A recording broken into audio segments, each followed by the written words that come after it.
నమస్కారం, ఘంటారావానికి స్వాగతం. ముందుగా ప్రధానాంశాలు. భారత్ పాకిస్తాన్ మధ్య పెరుగుతున్న ఉద్రిక్తతలు, శ్రీనగర్లో దాయాది దాడులు, ఇళ్లు ధ్వంసం.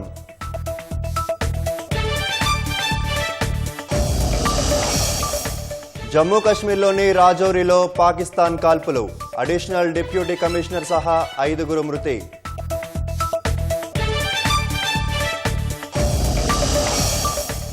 పాకిస్తాన్ పోస్టులు, ఉగ్రవాదుల లాంచ్ ప్యాడ్లపై భారత్ దాడి, ట్యూబ్ లాంచ్డ్ డ్రోన్ల సాయంతో ధీటైన సమాధానం.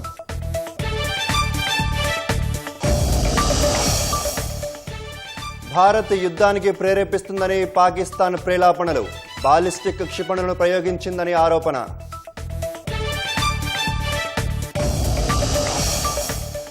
పహల్గామ్ ఉగ్రదాడిని ఖండించిన G7 దేశాలు, భారత్ పాకిస్తాన్ రెండూ సమన్వయం పాటించాలని సూచన.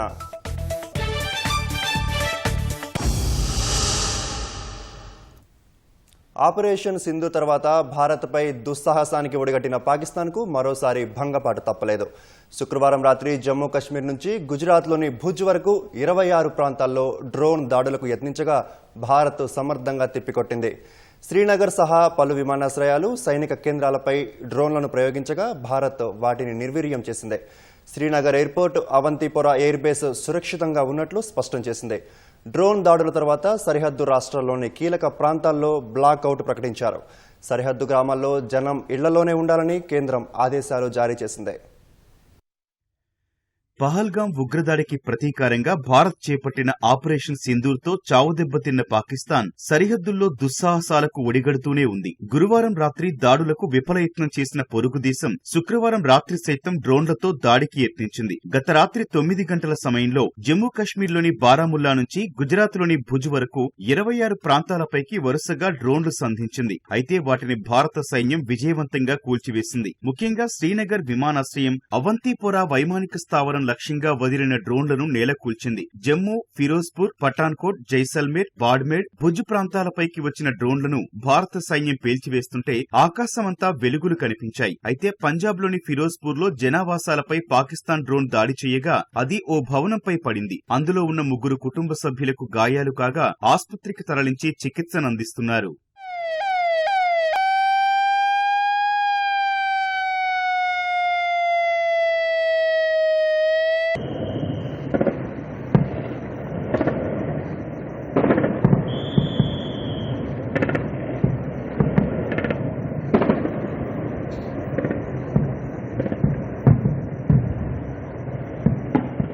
పాకిస్తాన్ డ్రోన్లను పంపించిన క్రమంలో సరిహద్దు రాష్ట్రాల్లో కొన్ని చోట్ల బాంబు పేలుళ్ల శబ్దాలు వినిపించగా అప్పటికప్పుడు విద్యుత్ సరఫరా నిలిపివేసి బ్లాక్అవుట్ పాటించారు. అంతర్జాతీయ సరిహద్దు వెంబడి జమ్మూ, సాంబా జిల్లాల్లో ఫిరంగులతో శత్రుమూకలు విరుచుకుపడ్డాయి. జమ్మూ, దక్షిణ కశ్మీర్లోని పలు ప్రాంతాల్లో పేలుళ్ల శబ్దాలు వినిపించాయి. డ్రోన్ దాడులను దృష్టిలో పెట్టుకుని శ్రీనగర్ ప్రజలకు ముందు జాగ్రత్తలు చెప్పడానికి మసీదుల్లోని లౌడ్ స్పీకర్లు ఉపయోగించారు. జమ్మూ డివిజన్ ఉధంపూర్లో పూర్తిగా బ్లాక్అవుట్ పాటించారు. ఆ ప్రాంతంలో భారీగా సైరన్ శబ్దాలు వినిపించాయి. జమ్మూ, అఖ్నూర్, హర్యానాలోని అంబాలా, పంచ్కుల, పంజాబ్లోని ఫిరోజ్పూర్, అమృత్సర్, హోషియార్పూర్, మోగా, జలంధర్, ఫజిల్కా సహా పలు సరిహద్దు ప్రాంతాల్లో విద్యుత్ సరఫరా నిలిపివేశారు. రాజస్థాన్లోని జైసల్మేర్లో పాక్ నుంచి వస్తున్న డ్రోన్లను గాల్లోనే మన వ్యవస్థలు పేల్చేశాయి. పోఖ్రాన్లోనూ సైరన్లు మోగించి విద్యుత్ నిలిపివేశారు. బ్లాక్అవుట్ కారణంగా జోధ్పూర్, బాడ్మేర్, శ్రీగంగానగర్ వంటి చోట్ల పూర్తిగా చీకట్లు అలుముకున్నాయి.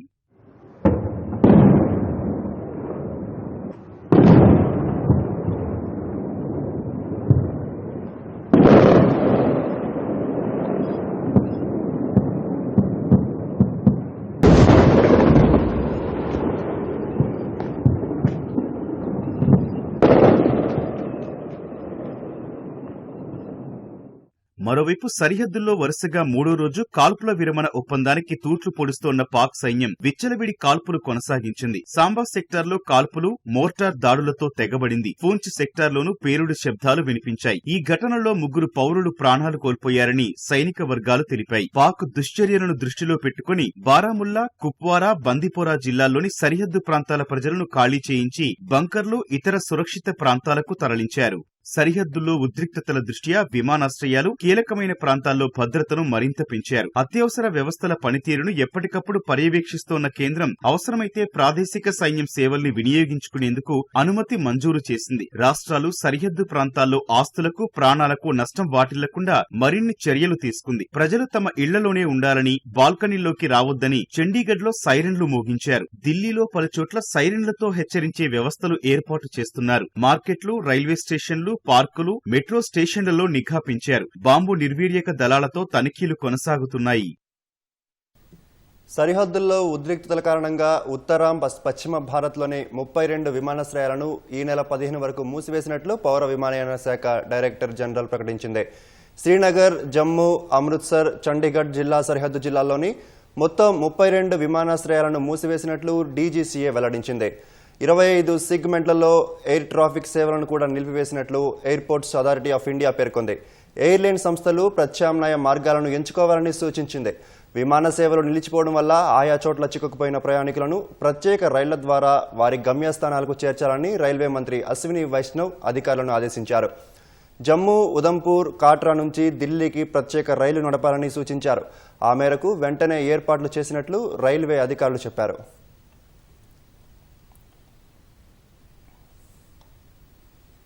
శ్రీనగర్ సహా పరిసర ప్రాంతాలపై పాకిస్తాన్ దాడులకు పాల్పడుతుండటంతో సర్ఫేస్ టు ఎయిర్ క్షిపణి వ్యవస్థలను భారత్ అప్రమత్తం చేసింది. పాక్ దాడులను భారత్ సమర్థంగా తిప్పికొడుతుంది. విమానాశ్రయం సహా కీలక ప్రదేశాల వద్ద ఈ ఉదయం పేలుళ్ల శబ్దాలు వినిపించాయి.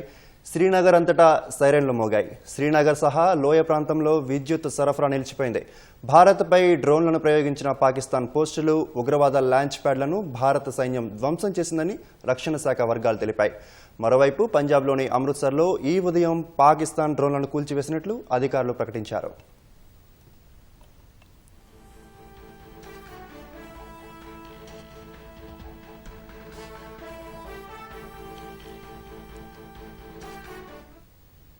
రాజౌరీలో పాకిస్తాన్ కాల్పుల్లో additional deputy commissioner Raj Kumar Thapa సహా 5 మరణించారు.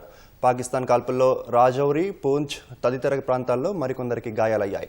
మరోవైపు పంజాబ్ అమృత్సర్లోని ముగ్లానీ కోట్ గ్రామంలోని ఒక పొలం నుంచి డ్రోన్ శిథిలాలు స్వాధీనం చేసుకున్నారు.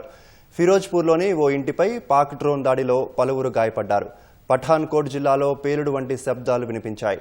ఉద్రిక్తతల నేపథ్యంలో చండీగఢ్లో మరోసారి సైరన్లు మోగాయి. అటు రాజస్థాన్లోని బాడ్మేర్, హర్యానాలోని సిర్సాలో కొన్ని శకలాలు లభ్యమయ్యాయి.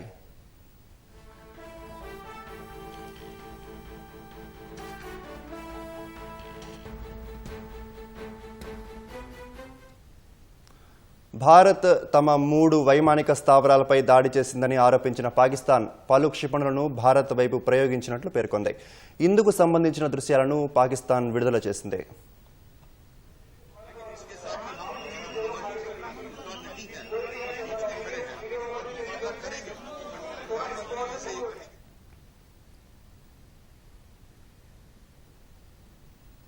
డ్రోన్ దాడులను భారత్ సమర్థంగా తిప్పికొట్టిన వేళ పాకిస్తాన్ మన దేశంపై తీవ్ర ఆరోపణలు చేసింది. భారత్ తమ దేశంలోని 3 కీలక వైమానిక స్థావరాలపై దాడి చేసిందని, ఆస్తులకు నష్టం కలిగించిందని పాకిస్తాన్ ఆరోపించింది. ఈ తెల్లవారుజామున 3 గంటల సమయంలో రావల్పిండిలోని నూర్ఖాన్, పంజాబ్లోని రఫీకీ, మురీద్ వైమానిక స్థావరాలపై భారత్ దాడి చేసిందని తెలిపింది. ఈ మేరకు పాకిస్తాన్ సైనిక అధికార ప్రతినిధి లెఫ్టినెంట్ జనరల్ అహ్మద్ షరీఫ్ చౌదరి పేర్కొన్నారు. తెల్లవారుజామున 4 గంటలకు అహ్మద్ షరీఫ్ అత్యవసరంగా మీడియా సమావేశం నిర్వహించి నూర్ఖాన్, రఫీకీ, మురీద్ వైమానిక స్థావరాలపై భారత గగనతలం నుంచి ఉపరితలానికి ప్రయోగించే క్షిపణులు, డ్రోన్లతో దాడి చేసిందని ఆరోపించారు. భారత క్షిపణులు, డ్రోన్లను తమ గగనతల రక్షణ వ్యవస్థ ధ్వంసం చేసిందని, పాకిస్తాన్ వైమానిక ఆస్తులు సురక్షితంగా ఉన్నాయని, ఎలాంటి ప్రాణ నష్టం జరగలేదని పేర్కొన్నారు. రావల్పిండి, లాహోర్, ఇస్లామాబాద్ నగరాల్లో పేలుడు శబ్దాలు వినిపించినట్లు తెలిపారు. భారత్ ఆ ప్రాంతాన్ని ప్రాణాంతక యుద్ధంలోకి నెడుతోందని ఆరోపించారు. అనంతరం పూర్తి వివరాలు వెల్లడించకుండానే హడావుడిగా ప్రెస్ మీట్ నుంచి అహ్మద్ షరీఫ్ చౌదరి వెళ్లిపోయారు. మరోవైపు తమ గగనతలాన్ని ఇవాళ మధ్యాహ్నం వరకు మూసివేస్తున్నట్లు పాకిస్తాన్ ప్రకటించింది. పౌర విమానాలను పాకిస్తాన్ కవచాలుగా వాడుకుంటూ డ్రోన్ దాడులు చేస్తుందని భారత్ ఆరోపించిన వేళ ఆ దేశం తమ గగనతలాన్ని మూసివేస్తూ నిర్ణయం తీసుకుంది. భారత్, పాకిస్తాన్ ఉద్రిక్తతలు ప్రాంతీయ స్థిరత్వానికి ముప్పు అని G7 దేశాలు అన్నాయి. భారత్, పాక్ రెండు సమన్వయం పాటించాలని సూచించాయి. రెండు దేశాల్లో పౌరుల భద్రతపై ఆందోళన చెందుతున్నట్లు పేర్కొన్నాయి. శాంతి స్థాపన కోసం భారత్, పాకిస్తాన్ చర్చించాలని సూచించాయి. భారత్, పాక్ మధ్య పరిస్థితులను నిశితంగా పర్యవేక్షిస్తున్నట్లు G7 దేశాలు తెలిపాయి. భారత్, పాకిస్తాన్ మధ్య ఘర్షణ త్వరగా ముగిసిపోవాలని అమెరికా అధ్యక్షుడు డొనాల్డ్ ట్రంప్ కోరుకుంటున్నారని శ్వేత సౌధం ప్రకటన విడుదల చేసింది. ఇరు దేశాల మధ్య దశాబ్దాలుగా విభేదాలు కొనసాగుతున్నట్లు ట్రంప్ చెప్పినట్లు వైట్ హౌస్ పత్రికా కార్యదర్శి కరోలిన్ లీవిట్ గుర్తు చేశారు. ఢిల్లీ, ఇస్లామాబాద్ ఉద్రిక్తతలను చల్లార్చేందుకు అమెరికా విదేశాంగ శాఖ మంత్రి, జాతీయ భద్రతా సలహాదారు మార్కో రూబియో క్రియాశీలంగా వ్యవహరిస్తున్నారని, నిరంతరం సంప్రదింపులు జరుపుతున్నారని లీవిట్ తెలిపారు. ట్రంప్నకు రెండు దేశాల నాయకులతో మంచి సంబంధాలు ఉన్నాయన్న శ్వేతసౌధం ప్రస్తుత ఘర్షణలపై తాము ఆయా దేశాల్లోని పరిస్థితులను నిశితంగా గమనిస్తున్నామని తెలిపింది. భారత్, పాకిస్తాన్ మధ్య ఘర్షణల్లో అమెరికా జోక్యం చేసుకోబోదని ఆ దేశ ఉపాధ్యక్షుడు జేడీ వాన్స్ వ్యాఖ్యానించిన వేళ ఈ ప్రకటన ప్రాధాన్యం సంతరించుకుంది. భారత్ తీవ్రంగా వ్యతిరేకించినప్పటికీ పాకిస్తాన్కు $100 కోట్ల ఆర్థిక సాయాన్ని అందించేందుకు అంతర్జాతీయ ద్రవ్యనిధి IMF ఆమోదం తెలిపింది. ఈ విషయాన్ని పాక్ ప్రధాని షహబాజ్ షరీఫ్ కార్యాలయం ప్రకటించింది. పహల్గామ్ దాడి తర్వాత పాకిస్తాన్పై ఒత్తిడి పెంచేందుకు భారత్ అన్ని మార్గాలపై దృష్టి పెట్టింది. పాకిస్తాన్కు IMF అందించే బెయిలౌట్ ప్యాకేజీపై ఆందోళన వ్యక్తం చేసింది. ఆ రుణాన్ని పాకిస్తాన్ ఉగ్రవాదానికి నిధులను సమకూర్చేందుకు వినియోగిస్తుందని ఆరోపించింది. పాకిస్తాన్ రుణానికి సంబంధించి IMF బోర్డు సమావేశంలో జరిగిన ఓటింగ్కు భారత్ దూరంగా ఉంది. అయినప్పటికీ పాకిస్తాన్కు రుణ సాయం అందించేందుకు IMF అంగీకరించింది. మరోవైపు పాకిస్తాన్కు ప్రపంచ బ్యాంకు ఇచ్చే రుణంపై పునఃసమీక్ష చేయాలన్న భారత్ విజ్ఞప్తి మేరకు ప్రపంచ బ్యాంకు సమీక్ష చేసినట్లు అంతర్జాతీయ మీడియా తెలిపింది. భారత్తో దూకుడుగా వ్యవహరించొద్దని, దౌత్య మార్గాల్లో సమస్యల పరిష్కారానికి ప్రయత్నించాలని పాకిస్తాన్ ప్రధాని షహబాజ్ షరీఫ్కు పాకిస్తాన్ ముస్లిం లీగ్ మాజీ ప్రధాని నవాజ్ షరీఫ్ సూచించినట్లు తెలిసింది. ఇందులో భాగంగా భారత్తో సంప్రదింపులు చేసేందుకు నవాజ్ ప్రయత్నాలు చేస్తున్నట్లు స్థానిక మీడియా పేర్కొంది. భారత్, పాక్ మధ్య ఉద్రిక్త పరిస్థితులు మరింత తీవ్రమైన వేళ పాకిస్తాన్ ప్రధాని షహబాజ్ షరీఫ్ 2 రోజుల క్రితం కీలక సమావేశం నిర్వహించారు. ప్రధాని కార్యాలయంలో జరిగిన ఈ సమావేశానికి సైనిక ఉన్నతాధికారులు సహా అధికార పాకిస్తాన్ ముస్లిం లీగ్ నవాజ్ పార్టీ అధ్యక్షుడు మాజీ ప్రధాని నవాజ్ షరీఫ్ హాజరయ్యారు. ఈ సందర్భంగా భారత్తో దూకుడుగా వ్యవహరించొద్దని, ఉద్రిక్తతలను తగ్గించేందుకు దౌత్యపరంగా ప్రయత్నాలు చేయాలని తన సోదరుడు PM షహబాజ్ షరీఫ్కు సూచించినట్లు తెలిసిందే. ఇరు దేశాల మధ్య శాంతిని పునరుద్ధరించేందుకు అందుబాటులో ఉన్న అన్ని దౌత్య మార్గాలను వినియోగించుకోవాలని నవాజ్ షరీఫ్ చెప్పినట్లు స్థానిక మీడియా వెల్లడించింది. భారత్తో దూకుడుగా వ్యవహరించడానికి నవాజ్ సుముఖంగా లేనట్లు పేర్కొంది. ఇరు దేశాల మధ్య ఉద్రిక్తలను తగ్గించే ప్రయత్నాలు చేసేందుకు లండన్ నుంచి ఆయన వచ్చారని, ఇందుకోసం తన వంతు ప్రయత్నాలు చేస్తున్నారని తెలిపింది. తెలంగాణ ఖ్యాతిని ప్రపంచానికి చాటేలా, పర్యాటక రంగానికి మరింత ఊతమిచ్చేలా మిస్ వరల్డ్ పోటీలకు సర్కార్ ఘనమైన ఏర్పాట్లు చేసింది. నేటి నుంచి ఈ నెల 31 వరకు జరగనున్న ప్రపంచ సుందరి పోటీల ప్రారంభ కార్యక్రమం గచ్చిబౌలి ఇండోర్ స్టేడియంలో జరగనుంది. వేడుకల్లో ముఖ్యమంత్రి రేవంత్ రెడ్డి సహా పలువురు ప్రముఖులు పాల్గొనున్నారు. 120 దేశాల అందమైన భామలు పోటీ పడుతున్న వేడుకలను వీక్షించేందుకు సామాన్య పౌరులకు సైతం సర్కార్ అవకాశం కల్పించింది. 72వ మిస్ వరల్డ్ పోటీలకు తెలంగాణ ప్రభుత్వం ఆతిథ్యమిస్తోంది. రాష్ట్రంలో తొలిసారిగా జరగనున్నందున ప్రతిష్టాత్మకంగా తీసుకుని ఏర్పాట్లు పూర్తి చేసింది. గచ్చిబౌలి ఇండోర్ స్టేడియంలో సాయంత్రం ప్రపంచ సుందరి పోటీల ప్రారంభోత్సవ వేడుకలు వైభవంగా నిర్వహించనున్నారు.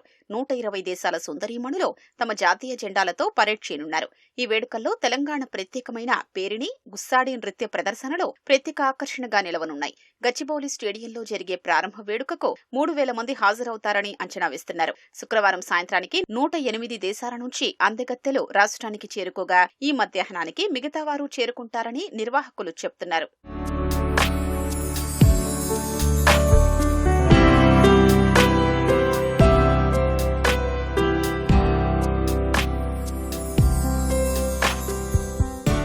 తెలంగాణలో సుందర పర్యాటక ప్రాంతాల్ని ప్రపంచానికి చాటి చెప్పడమే ప్రధాన లక్ష్యంగా ఈ కార్యక్రమాన్ని సర్కార్ నిర్వహిస్తోంది. చారిత్రక ప్రదేశాలు, సంప్రదాయ కళలు, యునెస్కో గుర్తించిన సంపదను మిస్ వరల్డ్ పోటీదారులకు చూపనుంది. బుద్ధవనం, నాగార్జున సాగర్, వరంగల్ కోట, రామప్ప ఆలయం, 1000 స్తంభాల గుడి, యాదగిరి గుట్టను చుట్టొచ్చేలా ప్రణాళిక వేశారు. చార్మినార్, లాడ్ బజార్, చౌమొహల్లా ప్యాలెస్తో పాటు పోచంపల్లి ఇక్కట్ డిజైన్లను వివిధ దేశాల సుందరీమణులు సందర్శించనున్నారు. పౌరుల రక్షణ కోసం తీసుకుంటున్న చర్యలు వివరించేందుకు కమాండ్ కంట్రోల్ కేంద్రానికి, మెడికల్ టూరిజంలో భాగంగా ఏఐజీ ఆసుపత్రిని పోటీదారులకు చూపనున్నారు. ప్రారంభోత్సవ కార్యక్రమం, స్పోర్ట్స్ ఫినాలే, శిల్పకళా వేదికలో జరగనున్న ఆర్ట్స్ క్రాఫ్ట్స్ వర్క్షాప్, హెచ్ఐసిసిలో జరగనున్న మిస్ వరల్డ్ ఫినాలే ఈవెంట్లకు సాధారణ పౌరుల్ని అనుమతించనున్నారు. ఆసక్తి ఉన్నవారు తెలంగాణ పర్యాటక శాఖ అధికారిక వెబ్సైట్లో ముందుగా నమోదు చేసుకోవలసి ఉంటుందని ప్రభుత్వం స్పష్టం చేసింది.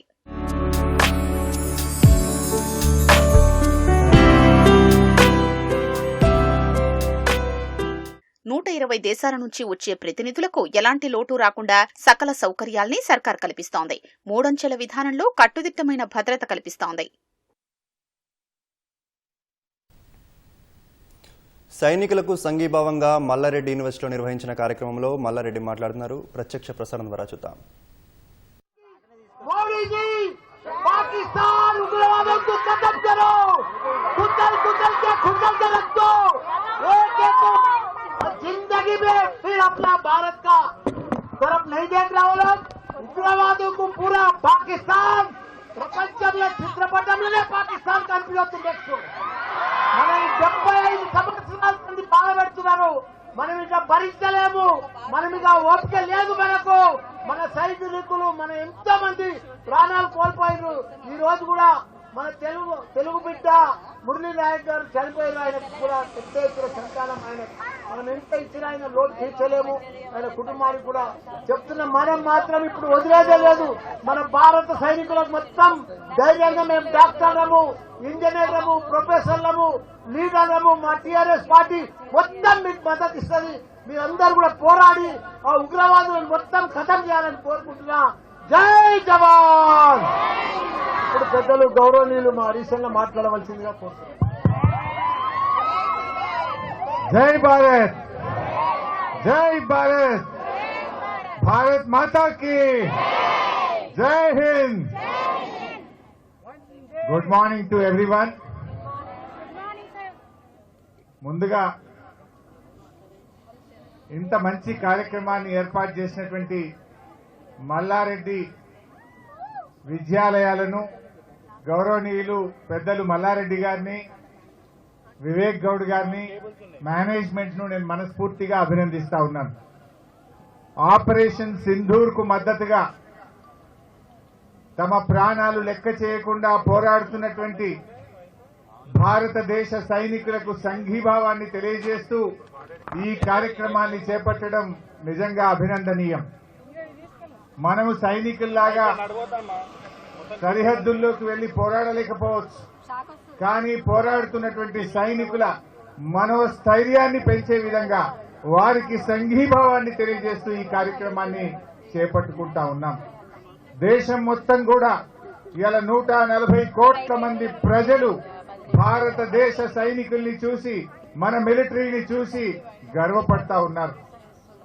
మనం జనరల్ గా అనుకుంటాం దేశ సరిహద్దులంటే అది భౌగోళికంగా అని అనుకుంటాం, కానీ దేశ సరిహద్దులంటే కేవలం భౌగోళికమే కాదు, ఈ దేశ ప్రజల ఆశలు, ఈ దేశ ప్రజలందరికీ కూడా భద్రత కల్పించడం. ఎందుకంటే ఈరోజు సైనికులు దేశ సరిహద్దుల్లో పోరాడుతున్నారంటే వాళ్ళు కేవలం భౌగోళికంగా మన భూమిని కాపాడమే కాదు, భారతదేశ వారసత్వాన్ని కాపాడుతున్నారు, భారత సంస్కృతిని కాపాడుతున్నారు, భారతదేశ భవిష్యత్తును నిలబెట్టడం కోసం తమ ప్రాణాలు లెక్క చేయకుండా ఈరోజు సైనికులు పోరాటం చేస్తా ఉన్నారు. ఇలా సైనికులకు మనందరం కూడా సంఘీభావం తెలియజేయాల్సిన బాధ్యత ఈ దేశ ప్రజలందరి మీద కూడా ఉంది. ముఖ్యంగా పాకిస్తాన్ మరి మన దేశం నుంచి విడిపోయినప్పటి నుంచి కూడా మన దేశాన్ని ఇబ్బంది పెట్టాలని ఉగ్రవాదులను పెంచి పోషిస్తూ అనేక సందర్భాల్లో మన దేశాన్ని రకరకాలుగా ఇబ్బందులు పెట్టే ప్రయత్నం చేసింది. మనం చూసాం 26/11 ముంబైలో తాజ్ హోటల్ మీద పాక్ ప్రేరేపిత ఉగ్రవాదులు వచ్చి దాడి చేశారు.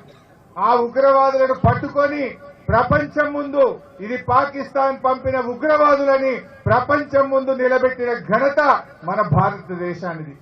చివరికి మన భారత పార్లమెంటు మీద కూడా మరి దాడి చేయడానికి దాని వెనుక ఉన్నది కూడా పాక్ ప్రేరేపిత ఉగ్రవాదులే. ఈ ఉగ్రవాదులు మనందరం కూడా చూశాం. వరల్డ్ ట్రేడ్ సెంటర్ యుఎస్ మీద కూడా దాడి చేసిన బిన్ లాడెన్ కూడా ఆ పాకిస్తాన్ నుంచే మరి అటువంటి కార్యక్రమాలకు పాల్పడ్డారు. అంటే ఇలా ప్రపంచంలో అస్థిరత సృష్టించడానికైనా భారతదేశంలో అస్థిరత సృష్టించడానికైనా పాక్ ప్రేరేపిత ఉగ్రవాదులే. ఇక దేనికైనా సహనానికి ఓపికకు ఒక హద్దు ఉంటుంది. చాలా సంవత్సరాలు చూశాం. మొన్న పహల్గామ్ లో 26 మంది అమాయకుల మీద విచ్చలవిడిగా దాడి చేసి చంపడం ఈ దేశ ప్రజల మనసు కలిసివేసింది. అంతేకాకుండా వాళ్ళు మతం పేరిట ప్రజల్ని అడుగుతూ చంపడం అనేది ఈ దేశ ప్రజల మనసును కలిసివేసింది. అందుకే ఈరోజు భారతదేశం ఆ ఉగ్రవాదులను కుదముట్టించడానికి శాశ్వతంగా ఈ పాకిస్తాన్ నుంచి భారతదేశం మీద జరుగుతున్న దాడిని ఒక పరిష్కారం చూపడం కోసం ఇవాళ ఉగ్రవాదుల మీద భారతదేశం దాడి చేస్తూ వచ్చింది. కానీ ఇలా పాకిస్తాన్ ఎన్ని ప్రయత్నాలు చేసినా మన భారత సైన్యం అద్భుతంగా పోరాటం చేస్తూ పాక్ యొక్క కుట్రలను ఎప్పటికప్పుడు కూడా వాటిని ఛేదిస్తూ ఇవాళ ఉక్కిరి బిక్కిరి చేస్తా ఉంది పాకిస్తాన్. మరి ఇటువంటి సమయంలో మనం కూడా త్యాగాలకు సిద్ధపడాలి. అవసరమైతే రక్తదానాల కోసం ఈ దేశంలో ప్రతి యువతి యువకుడు సిద్ధంగా ఉండాలని చెప్పి కూడా నేను పిలుపునిస్తా ఉన్నాను. ఒకవేళ సైనికుల కోసం ఏదైనా సపోర్ట్ అవసరం ఉంటే యంగ్ డాక్టర్స్ గా మా మల్లారెడ్డి మెడికల్ కాలేజ్ కూడా ముందుండి అన్ని రకాల వైద్యాన్ని అందించడానికి కూడా సంసిద్ధంగా ఉండాలని చెప్పి కూడా నేను పిలుపునిస్తా ఉన్నా. మరి మనందరం నేను గాని మల్లారెడ్డి గాని మా వివేక్ గౌడ్ గారు మొట్టమొదటి రక్తదానంలో ఉండి ముందుండి అవసరమైన రక్తాన్ని కూడా ఈ సైనికుల కోసం ఇవ్వడానికి మేము సిద్ధంగా ఉన్నాం. మీరు సిద్ధంగా ఉన్నారా అని అడుగుతా ఉన్నా. Are you ready? All of you. ఎందుకంటే మనం అక్కడ పోయి పోరాటం చేయకపోవచ్చు, కానీ ఆ సైనికులకు అవసరమైనటువంటి రక్తదానాన్ని గాని, ఆ సైనికులకు అవసరమైన వైద్యాన్ని గాని, ఆ సైనిక కుటుంబాలను కంటికి రెప్పలాగా కాపాడుకునే బాధ్యత ఈ దేశ ప్రజలది అని చెప్పి మనం చేస్తా ఉన్నా. ముఖ్యంగా భారత సైనికులారా, మీరు అద్భుతంగా పోరాటం చేస్తున్నారు. మీ వెనుక 140 కోట్ల మంది ప్రజలున్నారు. ధైర్యంగా ముందుకు పోండి. మీ ధైర్యమే మాకు శక్తి, మీ నిబద్ధతనే మా అందరికీ గర్వకారణం, మీ యొక్క పోరాటం మా అందరికీ స్ఫూర్తి అని చెప్పి మనవి చేస్తూ జై భారత్. పదవీ విరమణ పొందిన ఉద్యోగులకు తగిన సమయంలో ప్రభుత్వం ప్రయోజనాలను అందించకపోవడాన్ని హైకోర్టు తప్పుపట్టింది. ఉచితాలకు ప్రజాధనాన్ని ఖర్చు చేస్తూ ఆర్థిక పరిస్థితిని ఇబ్బందుల్లోకి నెడుతున్నారని హైకోర్టు మండిపడింది. సమాజ శ్రేయస్సు కోసం ఉచితాలపై ఆలోచించాల్సిన తరుణం ఆసన్నమైందని పేర్కొంది. పదవీ విరమణ చేసి 6 నెలలై అన్ని బిల్లులు ఆమోదం పొందినా చెల్లింపులు జరగలేదని సహాయ ఇంజనీర్ ఏ నరేందర్ రెడ్డి హైకోర్టులో పిటిషన్ దాఖలు చేశారు. విచారణ చేపట్టిన జస్టిస్ నగేష్ భీమపాక ధర్మాసనం పిటిషన్ అందరికి నిర్దిష్ట కాలంలో చెల్లింపులు జరపాలని ఆదేశాలు జారీ చేసింది. గ్రాట్యుటీ, పదవీ విరమణ ప్రయోజనాలు దాతృత్వం కాదని అవి ఏళ్ల తరబడి కష్టపడిన సొమ్ము అని పేర్కొంది. ప్రయోజనాల చెల్లింపులో ప్రభుత్వ వైఫల్యం రాష్ట్ర ఆర్థిక పరిస్థితిని ఎత్తి చూపుతుందని జస్టిస్ నగేష్ భీమపాక వ్యాఖ్యానించారు. ఈ పరిస్థితి ప్రజల విశ్వాసాన్ని దెబ్బతీయడం సహా ఉద్యోగుల్లో అసంతృప్తి తలెత్తే అవకాశం ఉందని పేర్కొంది. భాగ్యనగరంలో భారీ అగ్ని ప్రమాదం కలకలం రేపింది. చందానగర్ ప్రాంతంలోని సెంట్రో చెప్పుల దుకాణంలో విద్యుదాఘాతంతో పెద్ద ఎత్తున మంటలు చెలరేగాయి. పక్కనే ఉన్న చీరల దుకాణానికి మంటలు వ్యాపించాయి. క్రమంగా అవి విస్తరించడంతో చూస్తుండగానే 4 అంతస్తులో అగ్నికిలలు ఎగిసిపడ్డాయి. 3 అంతస్తుల దుకాణం పూర్తిగా అగ్నికి ఆహుతైంది. సమాచారం అందుకున్న అగ్నిమాపక సిబ్బంది 7 అగ్నిమాపక శకటాలతో సుమారు 5 గంటలు శ్రమించి అదుపు చేశారు. తొలిసారి రోబోను పంపించి మంటలను కొంతమేర అదుపులోకి తెచ్చారు. తర్వాత సిబ్బంది లోనికి ప్రవేశించి పూర్తి స్థాయిలో ఆర్పేశారు. మంటలను అదుపు చేయడానికి రోబోను వినియోగించడం ఇదే తొలిసారి. రంగారెడ్డి జిల్లా పెద్దంబర్పేట ఔటర్ రింగ్ రోడ్డు వద్ద ఘోర రోడ్డు ప్రమాదం జరిగింది. ఆగి ఉన్న బొలెరో వాహనాన్ని ఓ కారు ఢీకొట్టింది. ఈ ప్రమాదంలో కారులో ఉన్న వ్యక్తి సజీవ దహనమయ్యాడు. వెంటనే అప్రమత్తమైన స్థానికులు మరొకరిని కాపాడారు. పెద్ద అంబర్పేట నుంచి ఘట్కేసర్ వెళ్తుండగా ఘటన జరిగినట్లు తెలుస్తోంది. ప్రమాదంలో 2 వాహనాలు పూర్తిగా దగ్ధమయ్యాయి.